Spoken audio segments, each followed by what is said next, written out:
Okay, everybody, and welcome back to another episode of Porkins Great Game. I am your host, Pierce Redmond, and you can find this podcast and every other podcast by going to porkinspolicyreview.wordpress.com.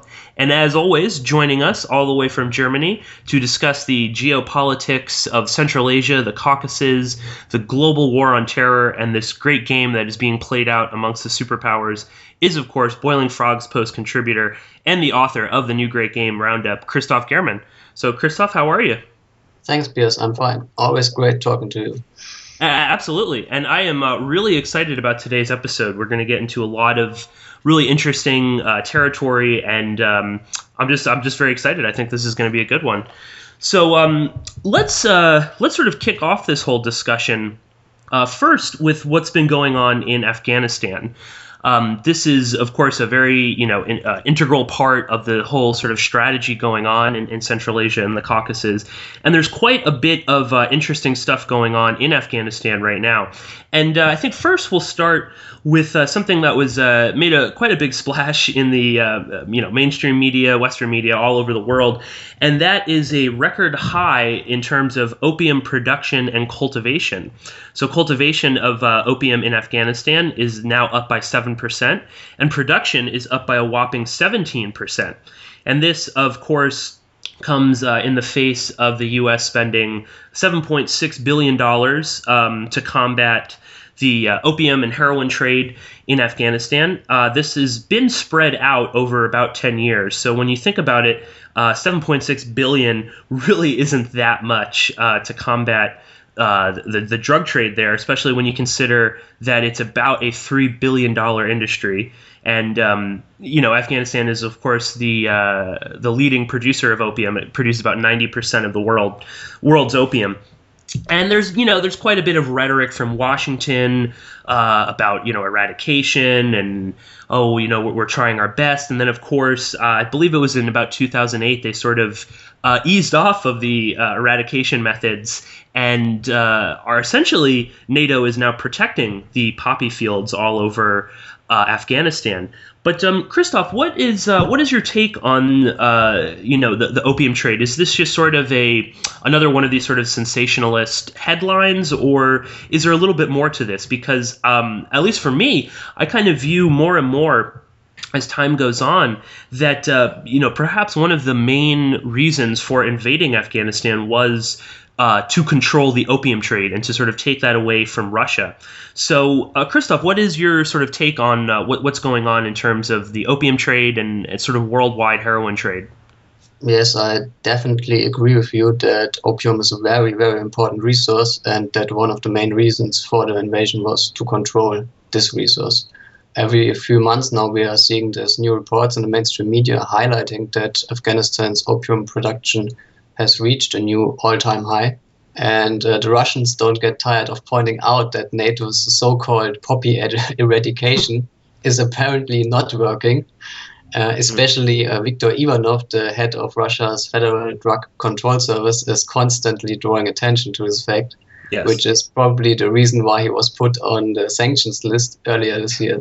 You can almost hear the Russians say, we want our share of this multi-billion-dollar business. Yes. It's astonishing that hardly anybody questions what's going on with NATO and the opium production in Afghanistan. Russian President Putin mentioned it even during his recent Valdai speech.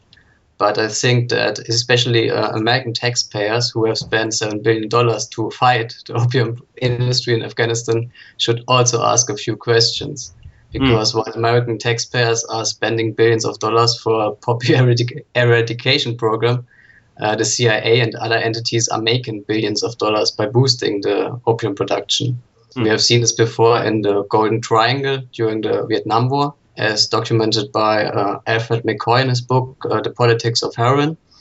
And I wouldn't be surprised if the opium production in Afghanistan actually declines after all NATO troops have left the country. That's probably one of the reasons why the US and its allies don't want to leave. After all, the money from the global drug trade is very important. It's, for example, being used to fund black operations. Let's assume you are an intelligence agency and you want to pay terrorist gangs which fight for you in Syria. Then you'll have to pay them off the books, and that's where the drug money comes in. Therefore, I find it very interesting that Viktor Ivanov said this week that ISIS is obtaining a fabulous income by providing half of the supply of heroin from Afghanistan to Europe. That's a rather remarkable statement. How did ISIS, which only recently emerged as the world's most dangerous and best funded terrorist organization, managed to control half of the Afghan heroin coming to Europe? I guess that Ivanov was just trying to tell us that a part of ISIS funds can be traced back to NATO's booming opium industry in Afghanistan. And of course, the heroin trade is a major cog in Gladio B operations. And in fact, a whole, there is a whole section of Gladio B that is just about, the trade in heroin. And I was not aware that ISIS is now that much in control, but it doesn't surprise me whatsoever. And of course, it's really important to note that, everybody takes advantage of opium trade in Afghanistan. So, of course, now the Taliban is very much about, selling and producing heroin. And of course, prior to the invasion, they had put a fatwa out on, the consumption of heroin and the trade in opium. But of course, everyone will sort of take a cut of this. And of course, Hamid Karzai's entire family seems to be very, very much seeped in the international heroin trade. And, it's very interesting too. There's so much of, as I said, this rhetoric from Washington, and, they come up with these sort of silly plans where, if the farmers sort of give up growing opium, they'll subsidize them to grow corn or something like that, some sort of legal substance, which never really works. Obviously, there's much more money to be made in selling opium in a country where there's not a ton of economic chances to sort of to get out from poverty. And before we sort of close off on this, I find it really interesting that no one will entertain the idea of legalization or anything like that. It's either, we've simply got to get rid of it, which of course is a joke, and no one wants it to be legal. But it is an interesting topic, especially when it seems that, more and more places around the world are becoming more comfortable with the idea of drug legalization.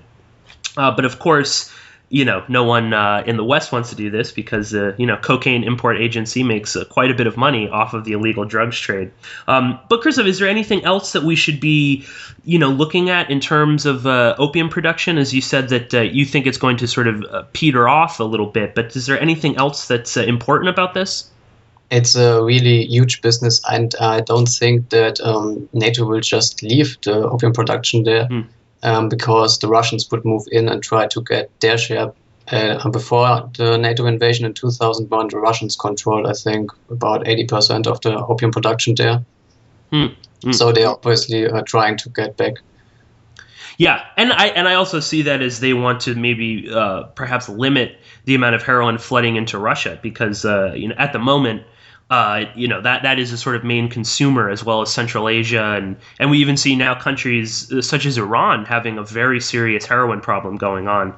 So this is far-reaching and really just sort of encapsulates what's been going on in Afghanistan. But along the same lines, we've also been seeing quite a bit of violence going on the border region in the Faryab province, which is a province in Afghanistan which borders Turkmenistan. They share a very large border. And there's been quite a bit of violence, and much of this has to do, of course, with the Taliban, which has taken over large swaths in 2014, around September, of this area. But there are also definitely criminal elements going on. I haven't seen anything specifically, but I would, obviously Turkmenistan is one of the transshipment points for heroin going, from Afghanistan to the rest of the world. But this violence has really become quite serious. And September 17th, Turkmenistan actually sent troops into Afghanistan, and they set up checkpoints, they built fences, they started digging ditches to fortify their positions, and they've even closed off certain areas to locals that use the land for grazing for their various animals. Now, We wanted to talk about this because it seemed at the time, Christoph, that you were the only one writing about this on the New Great Game. There was very little in the mainstream media whatsoever. I believe it was only things like Radio Free Europe, Radio Liberty, and Eurasia Net that actually reported on this. But what is actually going on? Because this is, in my opinion, and I believe in yours as well, quite a big development in terms of the sort of whatever goings on that is going on in Afghanistan right now. So what exactly did Turkmenistan do, and what does this mean?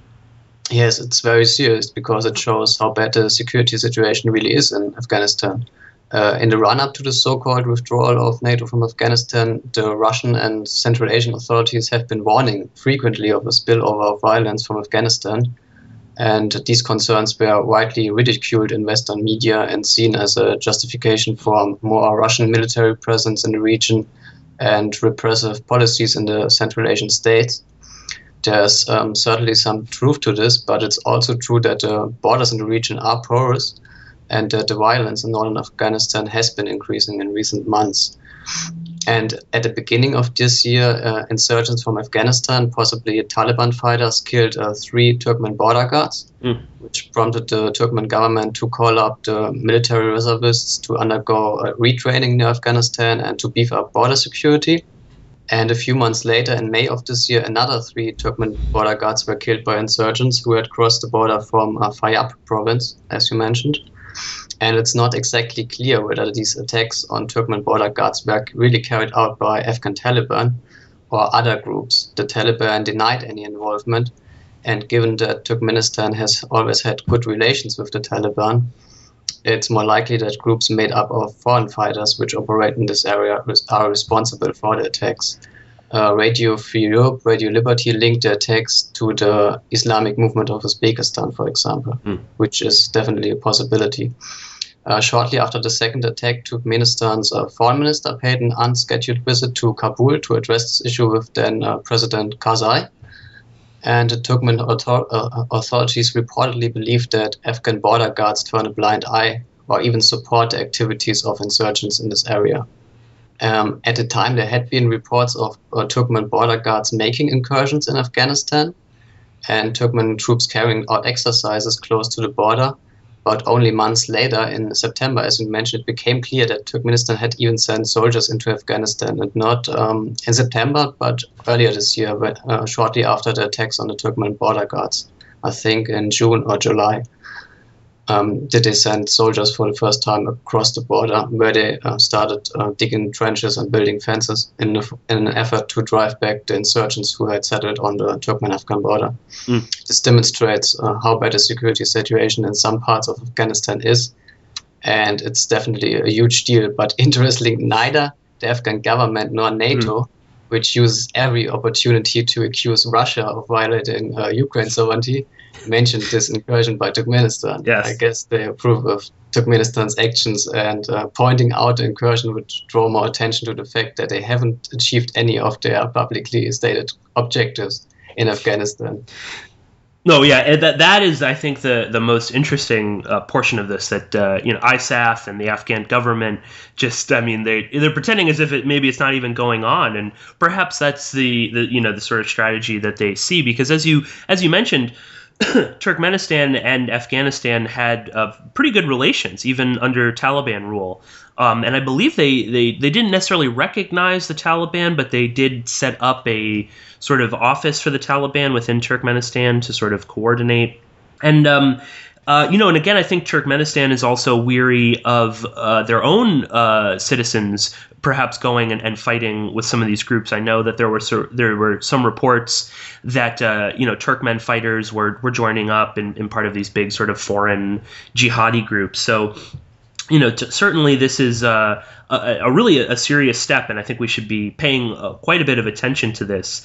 I will say, though, that it is perhaps even more interesting that the Tapi natural gas pipeline continues on. And this is, of course, a pipeline that would go from Turkmenistan to Afghanistan to Pakistan and then ending in India. And this would be exporting the natural gas in Turkmenistan, which has the 4th largest reserve of natural gas in the world. And there was just a meeting in Ashgabat, in the capital of Turkmenistan, where they sort of formalized this, and I believe they even set up a company that would start to build this whole sort of project. So, Christoph, we always hear quite a bit about the pipeline politics in Central Asia. So, is the TAPI gas pipeline actually going to start in 2015 as they've announced? That's if it goes all according to the plans of the Turkmen government, yes, but I doubt it. French supermajor Total backed out of the project recently, right? And now they're trying to convince the Chinese, China's National Petroleum Corporation, CNPC, to support TAPI. But I don't think it makes any sense to build this pipeline now, especially considering how bad the security situation on the Turkmen-Afghan border is. Turkmenistan is, of course, desperately trying to find new customers for its gas. They are heavily dependent on China. And if Iran really stops buying Turkmen gas, they are going to have a really big problem.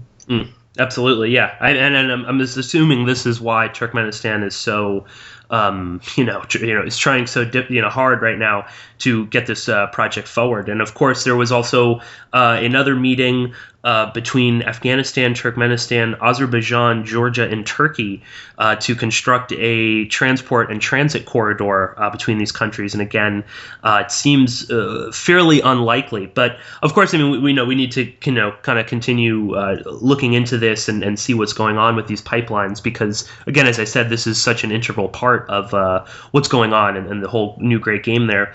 But of course, between massive production of opium and heroin, increased violence with Turkmenistan, and we're seeing this sort of little mini invasion going on. We have, in the background of all of this, the supposed withdrawal from Afghanistan, which becomes more and more ridiculous with each passing week. We just had an announcement on November 21st from the Rose Garden by Obama, where he stated now that U.S. troops would actually be carrying out missions against the Taliban and other groups threatening U.S. forces and the Afghan government, and they would even allow their jets and drones and bombers to support Afghan troops during combat missions. Now, this, of course, comes after the promise that U.S. troops would only be involved in training Afghan forces and would only go after the remnants of al-Qaeda. So even the U.S. government admitting there that al-Qaeda is all but finished. So, I guess my main question is, what does this withdrawal actually represent? Because it seems pretty obvious that, each time there is a new announcement, it seems as if U.S. troops will be more directly involved with what's going on in Afghanistan, now still going after the Taliban. And of course, the mainstream media sort of framed this as the rise of ISIS, the fear that this is going to start spreading, and the fact that Ashraf Ghani, the new president of Afghanistan, is a little bit more sort of, agreeable and is more willing to sort of collaborate with the Americans. But, it seems that America's goal was to never really leave Afghanistan. So, Christoph, what is the actual truth about this supposed withdrawal, and what's really going to happen, say in 2015, 2016, when, in theory, the withdrawal will really start taking place? Yes, according to Obama's initial plans, 9,800 troops would remain in the country, and by the end of 2015, the number in troops would be reduced by roughly half.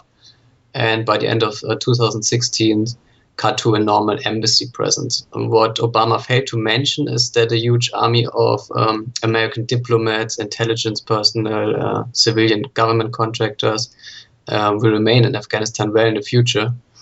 Currently, there are about 45,000 contractor personnel supporting the DoD in Afghanistan, including 17,000 civilians.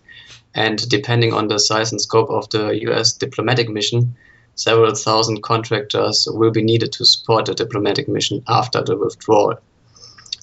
If you look at the example of Iraq, you get a sense of what we can expect for Afghanistan. In Iraq, there are currently more than 5,000 contractors supporting the US diplomatic mission there. And the US embassy in Baghdad is the largest and most expensive embassy in the world for a reason. Yes. The US diplomatic presence in Kabul has also mushroomed in recent months. It's still smaller than the massive US embassy in Baghdad, but large by State Department standards. And it's safe to say that the US won't leave Afghanistan anytime soon. And due to the deteriorating security situation, Obama has already changed his initial plan, as you mentioned, with his decision to keep troops engaged in combat with the Taliban throughout the next year. And I think this year's collapse of Iraqi security forces probably played a role in Obama's decision. And if you look at the Afghan security forces, they are not up to the task either. For example, the Afghan local police, which was created to support the Afghan National Army and the Afghan National Police, is just a mess. The name Afghan local police is actually a misnomer because the ALP members don't have police powers and are essentially village militias armed with AK-47. They have been accused of committing serious human rights abuses against the local population with impunity. And the program has been plagued by all kinds of problems, from Taliban infiltration and insider attacks, which is probably due to the fact that some of the ALP members are just Taliban who have been recruited to the government side. The ALP program was the brainchild of David Petraeus, who modeled it after the Sons of Iraq initiative, when Sunni militias in Iraq were employed by the US military. And we all know how this eventually worked out. Yes. And many people have pointed out that the Afghan local police program will also backfire as soon as the US stops paying these village militias, because they will simply join the Taliban or other groups which pay them. And recently, local police sources told Afghan media that members of the Afghan local police have not been paid for the last 3 months and are therefore selling weapons and ammunition to the Taliban or joining the Taliban. The Afghan Interior Ministry rejected these reports, but I would take everything coming from Kabul with a grain of salt. The new government of President Ashraf Ghani doesn't strike me as particularly trustworthy. He has made a few dubious decisions since taking office, which has earned him a lot of praise in the US media. He immediately signed a bilateral security agreement, granting American troops immunity, and lately he quietly lifted the ban on the very controversial night raids by special forces that his predecessor Hamid Karzai had imposed. For years, the US had ignored Karzai's demands that the night raids stop, but they were eventually banned for the most part in 2013. And Ghani and especially his new first vice president, infamous war criminal Abdul Rashid Dostum, are apparently eager to resume these operations despite strong opposition from the population. So far, Ghani has really done his best to please the United States. Absolutely. And of course, you don't invade a country such as Afghanistan, which is so strategically important to the U.S. empire, the NATO empire. You don't invade a country with the world's largest supply of opium and then actually leave. This will never really happen. There will always be bases in Afghanistan. If they're known to the public, that's one thing, but certainly there are lots of secret bases that NATO and the Americans and the British and other countries use all over the world. And as you said, and I think that this is really perhaps the most important element to take note of here, is that even if in theory most of the troops leave, there are, as you said, thousands upon thousands of military contractors all over Afghanistan. And, much like the American and NATO forces, many of these contractors act with impunity. They're able to do whatever they want to. They have no allegiance aside from, the money that they are paid by whoever is funding them. So, you really need to keep this in mind and not get caught up in the sort of hype around this. And I'm sure that most of the listeners don't get caught up in that. But again, this is pretty serious, because there's going to be quite a bit of rhetoric and propaganda about this withdrawal. And of course, we have the 2016 election coming up here in the United States. So, this whole notion will come up again and again. Now, interesting though, in the face of all of this sort of instability and the supposed withdrawal, we see China starting to take a very serious role in Afghanistan. Now, this is not out of any sort of altruistic nature. China, of course, sees instability and the presence of Uyghur militants in the sort of border region between Afghanistan and Pakistan as a very serious threat to China's sovereignty. So that is why they are, so eager to, get involved and help. But we saw President Ghani recently traveling to China in October, and I'm not sure if this was this his first official visit as a foreign leader? Was it to China, or was this just his first official visit to China? This was his first state visit, but his first foreign visit was to Saudi Arabia. Yes.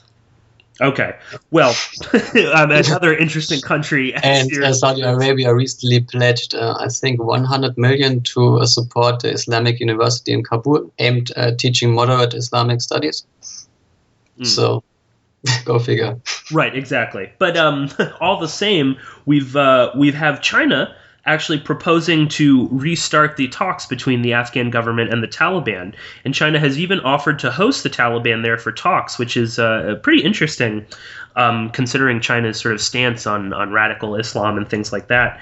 Now, I find the most fascinating part of this increase in China's support is the perceived view that China has sway with Pakistan. China and Pakistan are known as sort of all-weather friends. They, sort of no matter what, they are always perceived as very strong allies. Now, I would just love to kind of get your take on Pakistan, because I find the sort of politics of Pakistan and how it plays out within that region to be really interesting. I'm not trying to necessarily defend Pakistan. Obviously, they are a tool and a puppet of this sort of worldwide Gladio-style terror. But it seems that Pakistan plays a pretty complicated game, and they are actually quite good at this sort of 3D geopolitical chess, because for all intents and purposes, obviously there are many issues going on in Pakistan, and they certainly use terror against their own public, but they do have an independent streak, and they do I think they sort of take the role that has been thrust on them by NATO and the CIA and kind of use that as much to their advantage. So, with the idea that perhaps Pakistan would be involved in these talks, which Afghanistan wants, would China really be able to kind of sway opinion in Pakistan? Would they be able to sort of rein them in? Or is China more sort of concerned with kind of their own self-interest and will sort of put up with Pakistan, provided that Pakistan doesn't, do anything necessarily negative against China? That's really difficult to say. On the one hand, Pakistan wants to increase its cooperation with China and wants stability in the region for its economic projects. But on the other hand, they are, of course, still worried about the conflict with India and the Kashmir conflict. And due to this conflict, they are still using the Taliban to destabilize Afghanistan because of their strategic depth strategy, which they want to use in the case of a conflict with India, that they can use the territory of Afghanistan also. So yeah, they are still supporting radical Islam, not just on the Indian border in Kashmir, but also on the Afghan border. And it's really difficult to say if China is able to convince the Pakistani deep state to abandon this strategy in favor of more stability in the region. If there is any country which can do it, it's probably China. But it's a really difficult question, and we are going to have to see how this develops. China has proposed to set up this peace and reconciliation forum, or they are planning to propose it. They have not actually proposed it yet, because Afghan President Ghani wants more time to see whether the Taliban and Pakistan are willing to join in. The Taliban have interestingly previously welcomed China's growing interest in Afghanistan. And a few months ago, a spokesman of the Taliban told Afghan media that they have no problem with China because China has never interfered in Afghanistan, unlike the US, Russia, and other countries. And he emphasized that the Chinese will be safe. So it's unlikely that they will be able to restart the stalled peace talks, but China is probably in the best position to do this, given its close links to Pakistan and its neutral stance towards the Taliban. Yeah, I'm and again, we're not trying to make China seem like the good guy and all of this, but there does seem to be a slight glimmer of hope that some sort of settlement possibly could be reached with China as the mediator. And of course, it's important to note that China and Afghanistan do actually share a very small border, which in the Wakhan corridor, which is of course a complete creation of Britain and Russia during the Great Game of the late 1800s. Excuse me. And of course, China has sealed off this border for years and years and years. Afghanistan has asked them to open it, but they're very weary that Uyghur militants would enter from the Wakhan corridor into Xinjiang, which is just on the other side of that. Yes, with regard to the to this border and to the security situation in the region, I would point another interesting development out. Beijing is currently drafting new legislation to deploy troops in counter-terrorism missions abroad with the consent of the nations involved.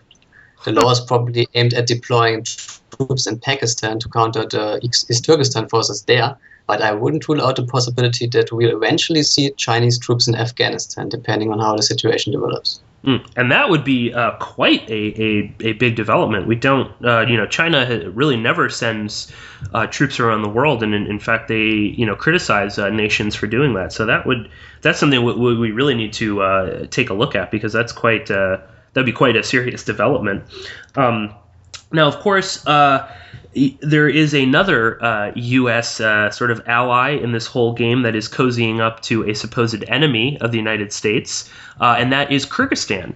And Kyrgyzstan has been getting quite close with Russia over the past couple of years, and this has really, really been pissing off the Americans. Kyrgyzstan is, of course, a very strategically important nation to NATO operations, especially in terms of transporting militants and heroin.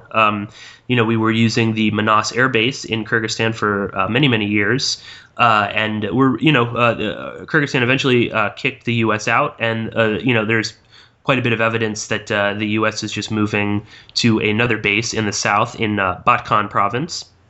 But as I said, Kyrgyzstan has been sort of getting quite close to Russia, and we recently had the Kyrgyz ambassador, the U.S. ambassador to Kyrgyzstan, Pamela Spratlin, wrote this idiotic piece for the Council of American Ambassadors, where she goes on and on about how terrible Kyrgyzstan and Russian relations are, despite the fact that they many in Kyrgyzstan speak Russian. They have there is obvious cultural affinity with Russia. She does make a outrageous claim that Kyrgyzstan is a democracy, claims that the U.S. orchestrated coups in 2005 and 2010 were revolutions. Which is just, an outrageous claim. And of course, she's very upset that many in Kyrgyzstan consume mostly Russian language media.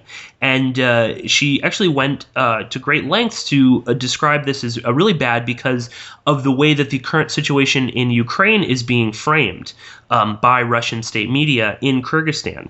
And interesting, Kyrgyzstan is now set to join the Russian-led Eurasian Economic Union very soon.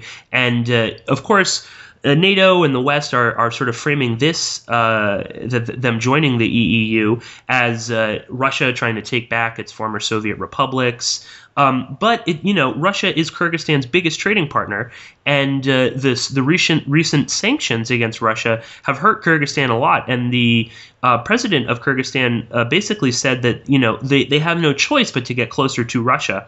So, Christoph, what is the Eurasian Economic Union, and how big a deal is this that Kyrgyzstan is set to join it? Yes, the Eurasian Economic Union is basically the counterpart to the European Union. It's a project proposed by Russia, and it currently consists of Russia, Kazakhstan, Belarus, Armenia, and Kyrgyzstan is the next member set to join, and they are currently working on free trade agreements with all kinds of countries, from India to Vietnam and the South American countries even. Kyrgyzstan has been moving closer to Russia in recent years, in recent months, and culminating in the closure of the important US airbase at Manas, which really was a heavy blow to the United States. It's, I think, a statement by one of the leading anti-Russian propagandists, Alexander Cooley from Columbia's Harriman Institute, illustrates how Washington interprets Bishkek's decision to close Manas. Cooley said that the closing of Manas marks Kyrgyzstan's new era as a Russian client state. And then there was, of course, as you mentioned, Pamela Spratlan, the US ambassador to Kyrgyzstan, with her warnings that Kyrgyzstan's growing partnership with Russia presents a challenge to US efforts to support democracy in Kyrgyzstan. And we all know what this means. Yes. And some people in Bishkek are now worried that the US might try to spread more democracy in Kyrgyzstan, Euro-Maidan style democracy. At the beginning of last month, one Kyrgyz MP pointed out that the US State Department's TechCamp project had just organized an event in Bishkek, and that the Euro-Maidan protests started after a similar event in Kiev. Yes. The TechCamp initiative is led by the State Department's Office of E-Diplomacy, which hosts technology-focused workshops around the world and works with local civil society groups to advance US interests, such as democratic values and stability in a region. We have recently seen in Ukraine what this means. Interestingly, one day before the Euromaidan protests started, on November 20th, 2013, Oleg Tsarov, a Ukrainian MP from Viktor Yanukovych's party, demanded a criminal investigation into the activities of TechCamp in Ukraine because he believed it was preparations for inciting a civil war. And one day after, Tsarov had accused the US Embassy of training revolutionaries to organize protests and to overthrow the government, the Euromaidan protests erupted. Yes. He was quickly proven right, and he even had a first-hand experience of the democratic values promoted by the US and the EU. While running for president, Tsarov was brutally beaten by one of the usual Euromaidan mobs, and later on he was forced to flee the country after infamous Ukrainian oligarch Igor Kolomoisky put a $1 million bounty on his head. In light of the developments in Ukraine, the Kyrgyz authorities have every reason to keep a close eye on the activities of foreign-funded NGOs as the country prepares to join the Eurasian Economic Union. After all, Yanukovych's decision to reject the EU-Ukraine association agreement and to turn towards the Eurasian Economic Union prompted the US and the EU to push regime change in Kiev, and some Kyrgyz lawmakers are now pushing NGO legislation modeled after the Russian foreign agent law to prevent a similar development in Kyrgyzstan. Lately, they have taken issue with the activities of Freedom House, the infamous CIA State Department front organization. Kyrgyz media reported that Freedom House is plotting to overthrow the government, and the organization was pressured to suspend its activities in the city of Osh after one of its projects, the Human Rights Advocacy Center, tried to conduct an opinion survey among ethnic Uzbeks in Osh, which was met with fierce opposition from the local population and the government. And two employees of the Human Rights Advocacy Center, which also receives funding from the Soros Foundation in Kyrgyzstan, and the former director of Freedom House's Kyrgyzstan office are now being charged with inciting inter-ethnic hatred. And the usual suspects are worried that this is just the beginning. Soros-funded EurasiaNet cited one source with knowledge of the case as saying the Advocacy Center and Freedom House are just scapegoats. Russia wants these groups to leave, and it may take a year or more, but the Russians are aiming to get him out. And in light of these developments, it's particularly interesting that George Soros recently visited Kyrgyzstan. Yes. Soros rarely travels to Kyrgyzstan. His last trip to the country was about 10 years ago, during the presidency of Askar Akayev, who was president of Kyrgyzstan from 1990 until 2005, when he was overthrown in the Tulip Revolution, not long after Soros' last visit. Yes. And a few protesters pointed this out during a small rally near the US Embassy, Bishkek, where they gathered to demand that Soros immediately leaves the country and stops interfering in Kyrgyzstan's interests in internal politics. And of course, no, go ahead.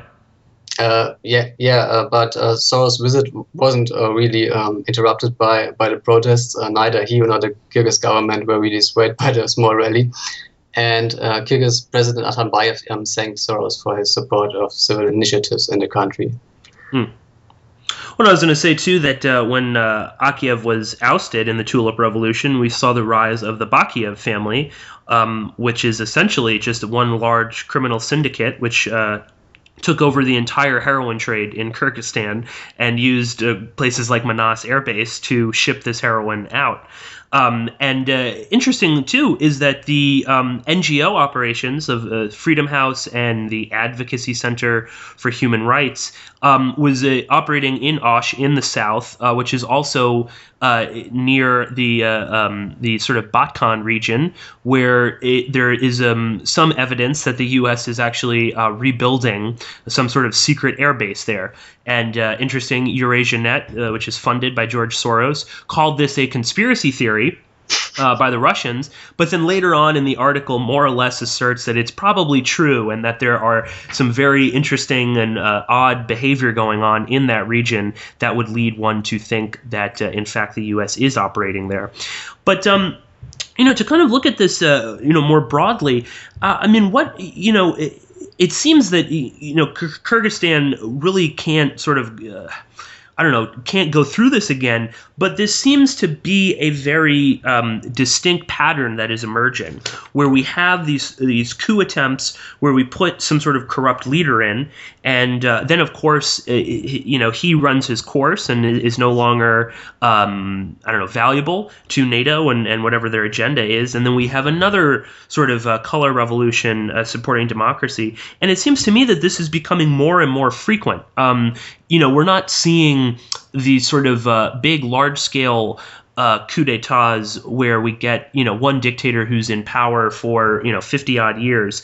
It seems that more and more this is becoming, these sort of quick dictators. They come in for a little while and then they become, obviously they're corrupt before they get in there. But, the U.S. and these Western-backed democracy-promoting NGOs will talk about how evil and corrupt they are, and then we get rid of them. So, do we see, is there a real possibility that, we'll see another sort of color revolution in Kyrgyzstan? Yes, I think there is a possibility, but so far I haven't seen really any evidence that they are really trying to push this now, and Kyrgyzstan is about to join the Eurasian Economic Union as soon as the start of next year. I think so. They would have to do it very quickly in the next month, and I don't think that we are going to see it that soon. Well, I mean, I think this is something we'll need to go back to because unlike most of the Central Asian countries there, Kyrgyzstan, as we've been saying, is has a slight bit of independent streak, or at least in their initial support of Russia. Although I still feel that at the end of the day, I mean, they are a client state of NATO, and of course. The current president wouldn't be there had the people like George Soros and others helped to oust the previous president.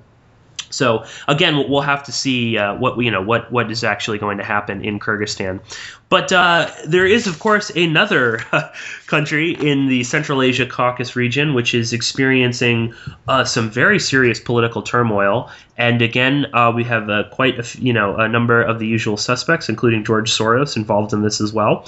But I am referring to a country that we've been speaking quite a lot about on this podcast. And that is Georgia. And again, Georgia is going through some very serious political infighting and turmoil. And in late October, we had several members of the Ministry of Defense arrested by the government. And this was involved in some sort of classified project involving the largest telecom company, Silknet, in Georgia, that was laying fiber optic cables for the Ministry of Defense. And they were involved in embezzling money, and that the contract was awarded to Silknet by friends that they had in the Ministry of Defense.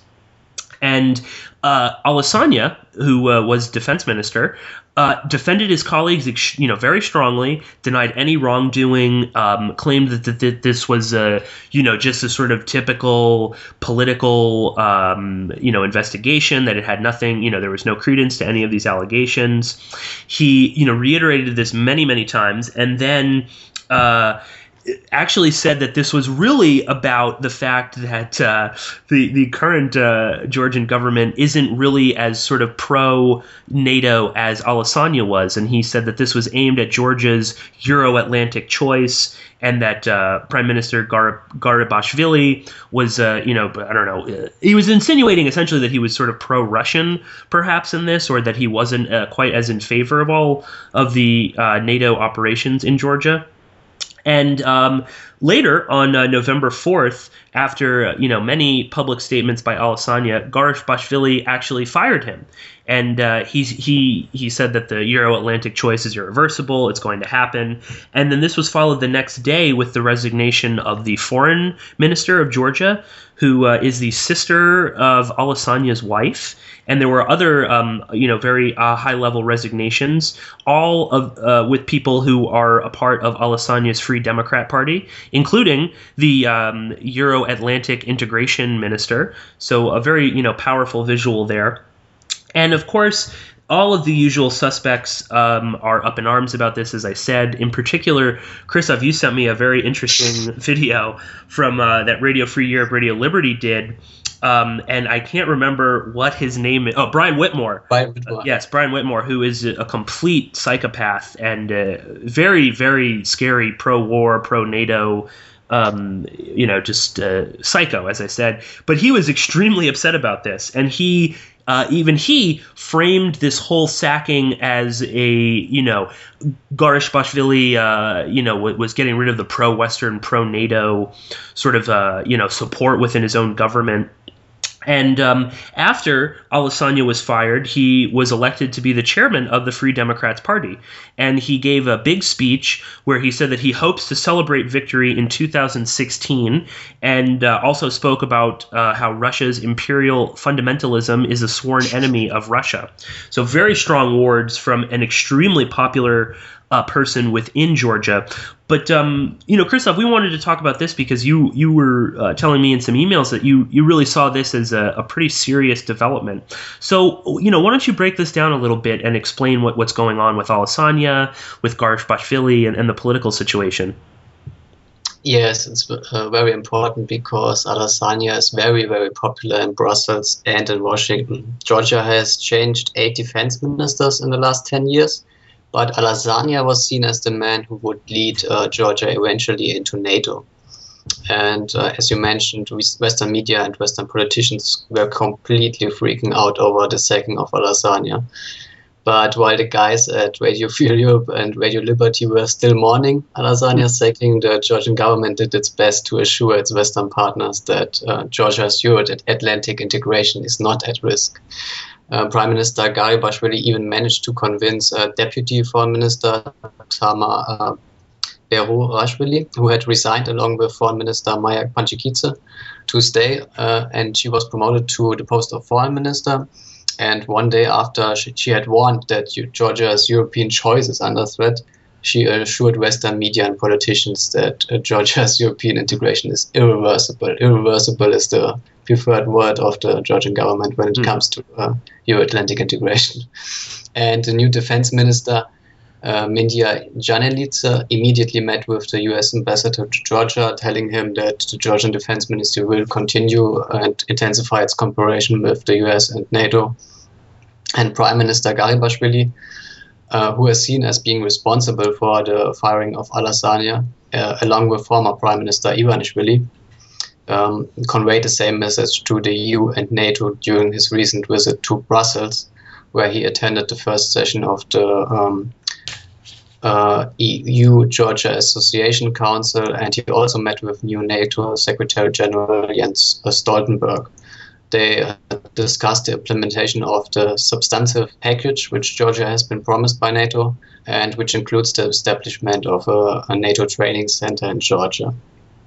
Despite all that, the Georgian government is now being accused of deviating from its pro-Western course and of being loyal to Russia, which is completely ludicrous. The investigation into the defense ministry was probably politically motivated, but Ivanishvili and his protege Garibashvili were probably just trying to get rid of a political rival who was becoming too popular and was not listening to Ivanishvili, but to his friends in Washington and Brussels. Alassania won't give up that easily, and I guess that he will try to make a comeback in 2016 with Western support, depending on how the investigation into the defense ministry affects him. Recently, Alassania gave a final warning to Georgia's prosecutor's office, and threatened to get the international community, meaning the US, involved if his lawyers don't get access to the files of the case, which are classified. And shortly thereafter, he flew to the United States to meet with representatives of the State Department, which apparently prompted the prosecutor's office in Georgia to declassify a large part of the case. So we'll have to see how this plays out, but it's safe to say that Georgia's Euro-Atlantic integration is irreversible. Yeah, and I think that's, always keep that in mind, that it's not as if Georgia is going to, do a complete 180 and start supporting Russia or, attacking or NATO or something like that. This is all sort of politics, but it is important because, as you said, Alassania is an extremely important political figure within Georgia, and as pro-NATO as Garibashvili and Ivanishvili are, Alassania is viewed as you said, as the man who would actually, bring Georgia into NATO in particular. But as you said, again, this substantive package that NATO will give Georgia is going to happen. They're going to build this NATO-Georgia military base, for training and stuff like that. And it is important to note, too, that Garibashvili threatened many surprises about Alassania that would be embarrassing to him personally and to his allies. So the war of words continues between these two people.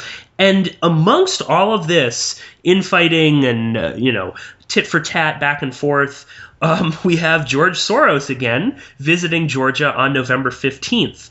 And I believe that this was sort of during the same trip where he went to Kyrgyzstan as well.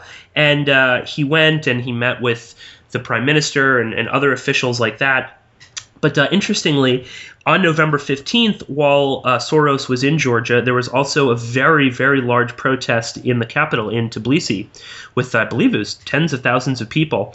And they were sort of rallying to protest against this Russia-Abkhazia treaty, which we've spoken about before. And, one of these bad pennies who keeps showing up, Saakashvili, spoke to this crowd via video link, because he is obviously not allowed back into the country. And he was speaking from none other than Kiev. And went on and on about Russia and how they're so evil. But I wanted to get your take on this character that we've mentioned a couple times now. He was a former prime minister, Ivanishvili, who founded and funded the Georgian Dream Coalition, which is the ruling party right now, or the sort of coalition government within Georgia.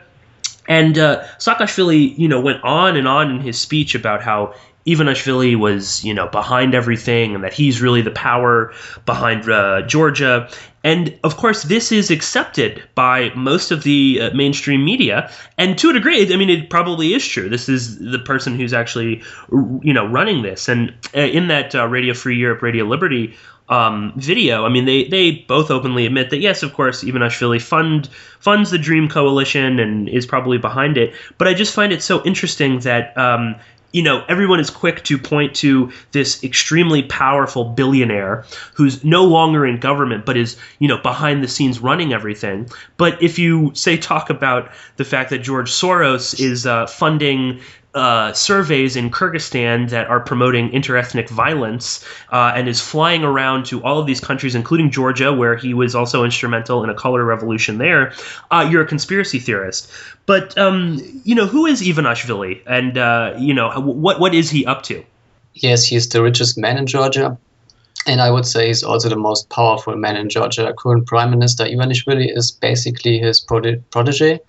And the current president was also put in power by Ivanishvili. But they had a few disagreements, and now the president is... he's being left out in the cold, and he's probably not going to get another term.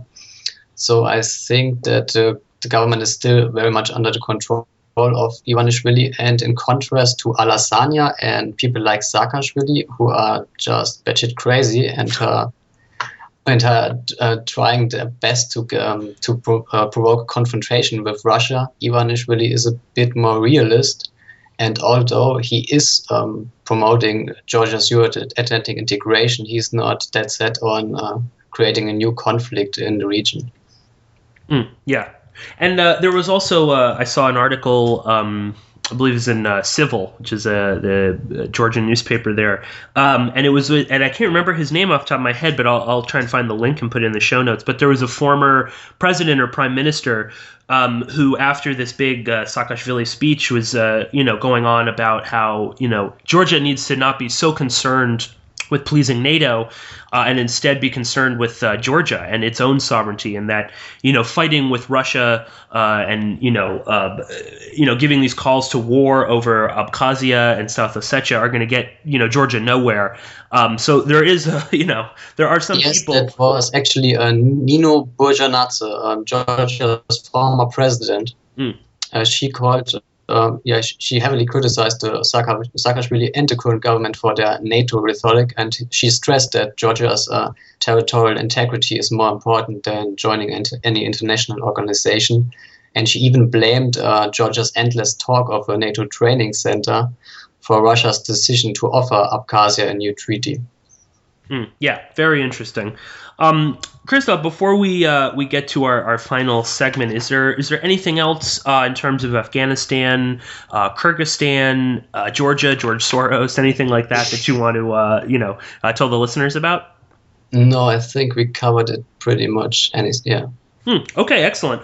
Well, we are trying to continue our little thing here at the end of every podcast where we try to pick something that's a little, odd or strange or even perhaps funny within this whole world. And I don't mean to make light of what is going on in Central Asia and the Caucasus, but of course you need to also be able to laugh at some of these psychopaths, because if you can't, then they ultimately have won. And this is something that happened. Anyone following me on Twitter would definitely know about, because I tweeted quite a bit about it. But on November 12th, it was reported in a Russian news agency, Regnum, that Samantha Luthwaite, my personal favorite female white terrorist, who I've spoken about many times on the podcast before, was killed in eastern Ukraine by a Russian sniper. Now, this story, of course, is just completely insane and ludicrous. This would mean, of course, that Samantha Luthwaite had left. This is, let's just go with her current travel escapades lately. She had left Somalia somehow again and flew to Syria, where she was training female suicide bombers for ISIS. And then I suppose she got tired of doing that and then flew to eastern Ukraine, where she was involved in the fighting there.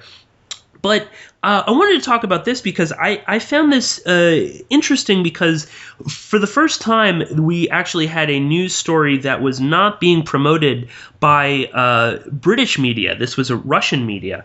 And I actually saw the killing of Luthwaite, in eastern Ukraine as a sort of coded message from Russia and, the FSB that they understand what's going on because this is my own personal opinion, but I think it's probably pretty, accurate to the whole Luthwaite story. But I mean, she either is sitting on a beach somewhere, in the, some paradise island somewhere with a lot of money, perhaps takes pictures every once in a while and puts them up on Facebook or, sends them to some sort of media outlet. Or, I mean, she's dead now and just doesn't exist. And instead, Samantha Luthwaite is just this sort of, ghost-like figure that can be anywhere and everywhere.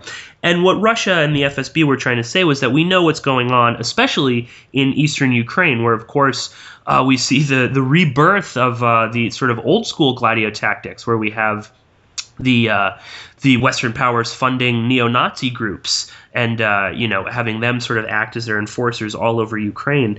And of course, 2 days after this article appeared, Kenyan intelligence claimed that no, she's still alive and well in Somalia, married to another jihadi. And we even have a picture of her and this guy that was posted I don't know, on Facebook or somewhere like that.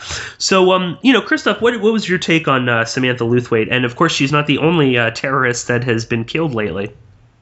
Yes, the whole story is completely ludicrous. The only really interesting part of the story is probably the fact that the Russians are trying to highlight that Islamic terrorists are actually fighting in eastern Ukraine. There were a lot of reports in Russian media about this, but we have only seen very few actually in Ukraine. And these connections between the two Gladio strategies, between the original Gladio strategy with the neo-Nazis and the Gladio B strategy with the Islamic terrorists, is of course very interesting. They were fighting together in the Caucasus in the 1990s, for example, against Russia. Members of Ukrainian groups like the UNA UNSO were joining the Caucasus militants in the fight against Russia. So that's the only part of the story which is actually believable, that some Islamic terrorists are fighting in Ukraine, but of course not Samantha Luthwaite. Right. And I think that's what they intended with this, was just to sort of expose the fact that this is going on, and and also to just sort of kill off this character, Samantha Luthwaite, the White Widow, who again, I mean, is just a propagandistic tool, she can seemingly, be in any country on the planet at any time, in any place, marrying some other poor jihadi who ends up dead or, captured. I think her new husband right now is probably not going to live very long if he is in fact married to Samantha Luthwaite. But we also had another interesting character being killed, and that is someone that, again, we've spoken many times on this podcast about, and that is Tarkan Badarashvili, the jihad ginger, who is the supposed sort of at least public head of ISIS. And the Russians, Kadyrov, the leader in Chechnya, claimed that he was dead, and this actually happened about, I think, a day or so after Samantha Luthwaite. So, and this, of course, was quickly denied, and he deleted the picture that he claimed was of Badarashvili. But again, Christoph, are we seeing kind of the Russian government trying to sort of send a message here with the fact that these guys are complete phonies? I'm not quite sure, because Kadyrov has been claiming, I think, about a dozen times that his former nemesis, Doku Umarov, had been killed, and he was constantly posting pictures of supposedly dead Umarov's supposed dead body. And it took him about 10 years to finally get right. And the fact that he just deleted the picture shortly thereafter points to the possibility that he was just he was just using a wrong photo, and he actually believed that it was Batyarashvili because the dead terrorist on the picture looked a lot like Batyarashvili, but it was an older picture which had been used previously to declare Batyarashvili's death. So I'm not quite sure if it's really the Russian government, Russian intelligence behind these messages, or if it was just a genuine mistake by Kadyrov. Yeah. I guess I do kind of take the Kadyrov thing as he might have just wanted to believe it so badly. But as we were saying before, I do think the Luthwaite angle is much more interesting, and she really is one of these characters who, of course, is very well known, I'm sure, to Russian intelligence, and they understand that she is not necessarily a person but an idea, and perhaps that by destroying this idea they can kind of demystify much of this supposed global jihad aimed at destroying the West and Russia as well. So anyway, I think we're gonna leave it there, Christoph, but again, if anybody wants to explore some more about what we're talking about and all of this stuff, and there are a million other stories going on. We have the downing of an Armenian helicopter that was shot down by Azerbaijan in the Nagorno-Karabakh region, which is extremely important, and we're seeing a development there that could become very serious. Of course, if you want to know more about this, then you need to go and read the New Great Game Roundup. And Christoph, where can everybody find your excellent blog? You can find my blog at christophgermann.blogspot.com, and of course you can find all my work at boilingfrogspost.com. All right, excellent. So, Christoph, I think we're gonna end it there. And again, if you want to listen to this podcast and some more of me and Christoph's work, then please go to porkinspolicyreview.wordpress.com, and you can find all the podcasts there free for download. And of course, you can also find them on youtube.com/1138porkins, and again, also on Christoph's website, christophgermann.blogspot.com. And again, before we sign off, I just want to say, how amazing it has been, the support for this show, and we've been getting, some really great numbers on the episode. And if anybody wants to, offer up an idea or a topic or a question, you can definitely tweet me and Christoph using the hashtag Porkins Great Game. And my Twitter handle is Porkins Policy, and you can find Christoph on Twitter at New Great Game. So with there, we're going to leave you, and we'll be talking to you in just about a month. And Christoph, thank you so much again for coming on the show. Thanks, Piers.